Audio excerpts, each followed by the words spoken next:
السلام عليكم ورحمة الله وبركاته. أهلا وسهلا بيكم في فيديو جديد، وهنتكلم على عربية حلوة قوي، عربية جيلي ام جراند موديل 26. الشكل اللي معانا دلوقتي هي أعلى فئة. العربية دي بتتقدم بمواصفات حلوة قوي، كفاءة سعرية ممتازة.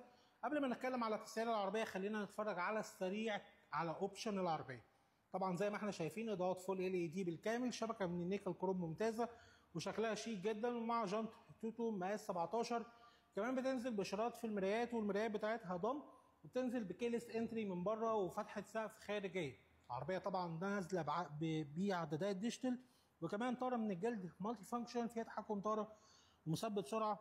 كمان كرسي السائق بتاعها كهرباء مع نقل حركه من 6 سرعات اوتوماتيك عادي. طبعا فيها شاشه تدعم الابل كار بلاي والاندرويد اوتو.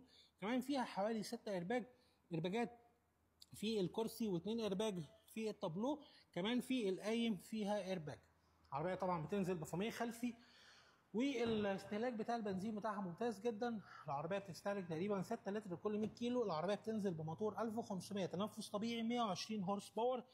كمان بتنزل بفتحات تكييف خلفيه، والعربيه مساحات داخليه بتاعتها حلوه قوي. العربيه كمان لو بصينا على شكل الاضاءات بتاعتها الخلفيه حلو قوي. تعالوا نتفرج مع بعض عليها.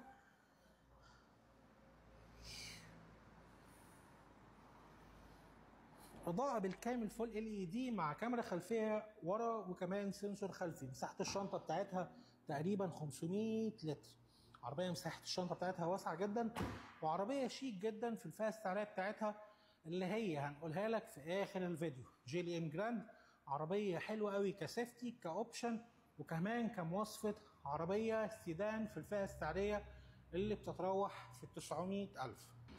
العربيه دي بتتقدم طبعا بفئتين. الفئه اللي معانا زي ما احنا وضحنا في اول الفيديو هي الفئه الاعلى اللي بتتقدم في السوق حاليا ب 950 الف.